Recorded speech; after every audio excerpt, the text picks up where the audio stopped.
할렐루야. 2022년 8월 29일 월요일 아침 기도회를 시작하겠습니다.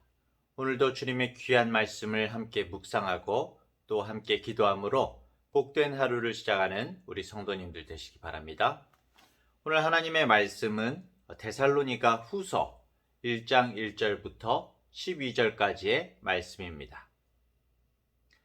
바울과 실로아노와 디모데는 하나님 우리 아버지와 주 예수 그리스도 안에 있는 데살로니가인의 교회에 편지하노니 하나님 아버지와 주 예수 그리스도로부터 은혜와 평강이 너희에게 있을지어다.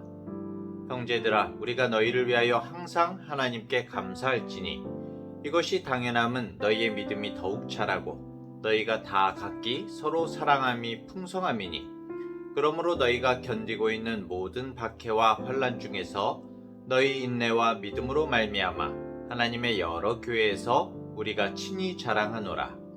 이는 하나님의 공의로운 심판의 표요 너희로 하여금 하나님의 나라에 합당한 자로 여김을 받게 하려 함이니 그 나라를 위하여 너희가 또한 고난을 받느니라. 너희로 환난을 받게 하는 자들에게는 환난으로 갚으시고 환난을 받는 너희에게는 우리와 함께 안식으로 갚으시는 것이 하나님의 공의시니 주 예수께서 자기의 능력의 천사들과 함께 하늘로부터 불꽃 가운데에 나타나실 때에 하나님을 모르는 자들과 우리 주 예수의 복음에 복종하지 않는 자들에게 형벌을 내리시리니 이런 자들은 주의 얼굴과 그의 힘의 영광을 떠나 영원한 멸망의 형벌을 받으리로다. 그날에 그가 강림하사 그의 성도들에게서 영광을 받으시고 모든 믿는 자들에게서 놀랍게 여김을 얻으시리니 이는 우리의 증거가 너희에게 믿어졌음이라. 이러므로 우리도 항상 너희를 위하여 기도함은 우리 하나님이 너희를 그 부르심에 합당한 자로 여기시고 모든 선을 기뻐함과 믿음의 역사를 능력으로 이루게 하시고 우리 하나님과 주 예수 그리스도의 은혜대로 우리 주 예수의 이름이 너희 가운데서 영광을 받으시고 너희도 그 안에서 영광을 받게 하려 함이라. 아멘. 데살로니가 전서에 이어서 오늘부터 데살로니가 후서 말씀을 묵상하도록 하겠습니다. 바울이 AD 51년경에 데살로니가 교회에 첫 번째 편지를 보내고 나서 몇 달이 지났습니다. 그 가운데에도 데살로니가 성도들은 핍박자들의 온갖 공격에도 잘 견뎌내면서 교회를 세워가고 있다는 그런 소식을 듣게 되죠.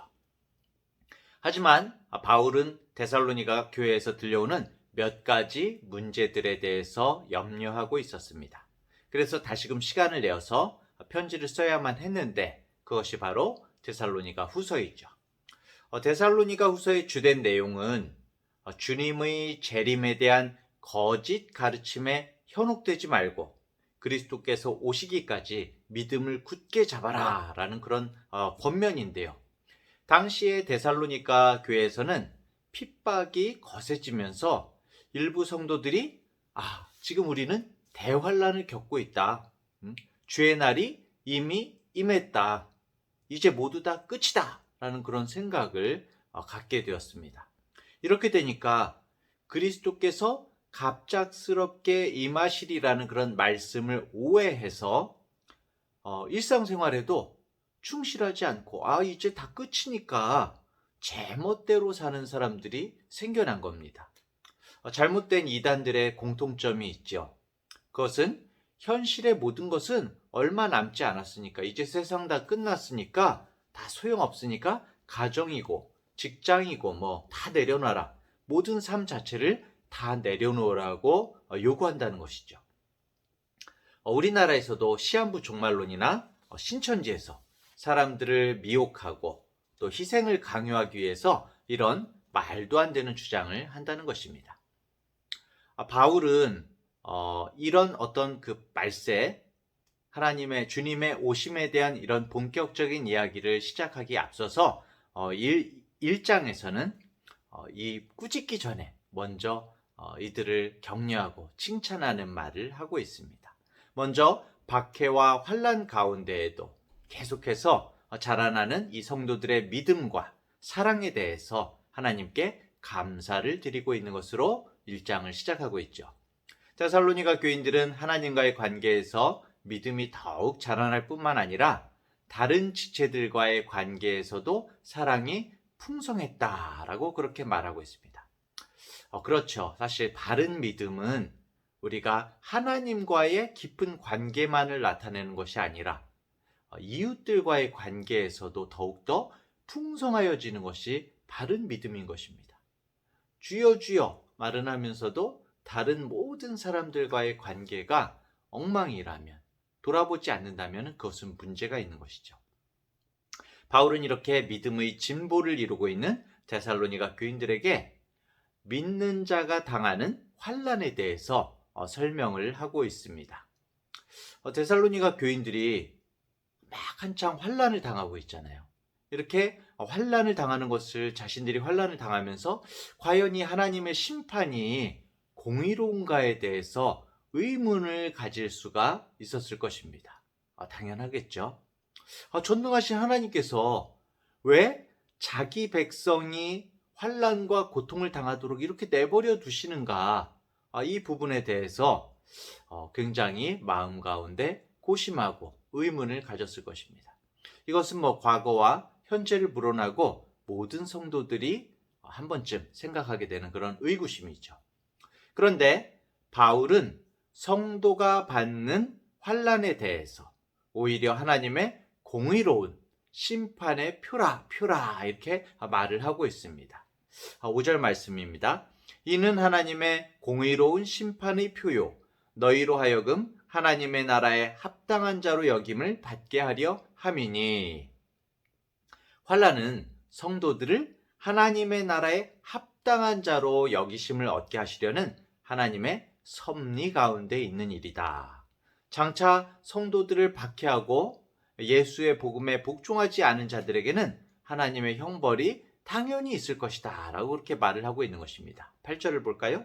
하나님을 모르는 자들과 우리 주 예수의 복음에 복종하지 않는 자들에게 형벌을 내리시리니.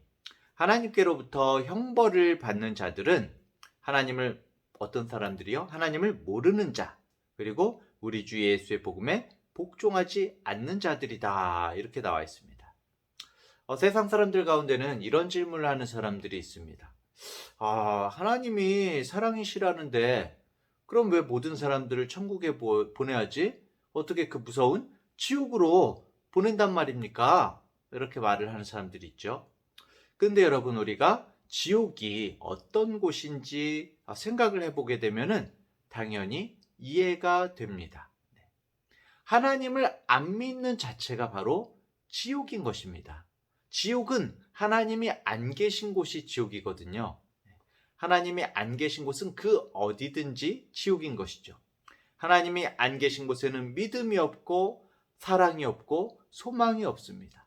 결국에는 하나님을 모르는 자, 그들은 이미 지옥 가운데 있는 것이죠. 심판을 이미 받은 것입니다. 소망이 없는 것입니다. 자, 결국 성도가 만나는 그 어떤 환난도, 위기도, 고난도 하나님의 사랑이 부족해서 오는 것이 아니라는 것입니다. 하나님이 방치하시는 것이 아니라는 것이죠. 세상에 우연이란 없으며 우리는 당장 이해할 수는 없지만 우리가 하나님의 손길 가운데, 그 섭리 가운데 있다는 것입니다. 하나님의 무관심과 외면 때문에 환난이 있는 것이 아니라는 것입니다. 하나님의 사랑이 부족해서 다니엘이 사자굴에 들어간 것이 아니고, 하나님의 무관심으로 욥이 고난을 받은 것이 아니고, 반드시 이 환난에도 하나님의 섭리가 있다는 것이죠. 고난 속에서 믿음이 자라고 사랑이 풍성해지고 하나님 나라에 합당한 자가 되어진다는 것입니다. 자, 바울은 하나님께서는 성도들로 하여금 환난을 받게 하는 자들에게는 환난으로 갚으시고 성도들에게는 안식으로 갚으시는 공의로우신 분이심을 설명하고 있습니다. 또 주님의 재림의 날에 하나님을 모르는 자들과 복음을 복종치 않는 자들에게는 영원한 멸망의 형벌이 임할 것임을 언급하면서 이 1장은 결국엔 뭡니까? 격려의 장이죠. 데살로니가 교인들을 격려하고 있습니다. 사실 데살로니가 교회처럼 이렇게 세워진 지 얼마 되지 않는 교회가 환란을 견디는 것은 굉장히 어려운 일이었을 것입니다. 그래서 바울은 데살로니가 교인들을 위해 기도하고 있다, 이렇게 말을 합니다. 하나님의 부르심에 합당한 자로 살아가는 것을 위해 기도하고 있다. 모든 선을 기뻐함과 능력으로 믿음을 실천할 수 있도록 기도하고 있다. 그들이 갖고 있는 문제를 먼저 지적하기보다는 먼저 감사하고 기도하는 그런 모습을 볼 수가 있죠. 사랑하는 대학교의 성도 여러분, 그리고 기독학생의 여러분, 오늘 우리의 기도 제목은 무엇입니까? 데살로니가 교인을 향한 바울의 간절한 기도처럼 하나님의 뜻에 합당하게 변화되어가는 우리의 삶을 통하여서 예수님께서 영광을 받으시고 우리 또한 그 영광에 참여하는 진정한 기쁨을 누리게 되시기를 간절히 바랍니다. 그리고 우리가 서로 간에 쯔쯔쯔 손가락질하고 지적하는 것이 아니라 서로 간에 하나님의 뜻대로 합당하게 변화되어 가기를 위해서 중보하고 기도하는 우리 모든 복된 성도님들 되시기를 간절히 축원합니다. 기도하겠습니다. 하나님 아버지, 환난 가운데에도 인내함으로써 하나님 나라의 합당한 자로 세워질 수 있도록 우리를 붙들어 주시옵소서.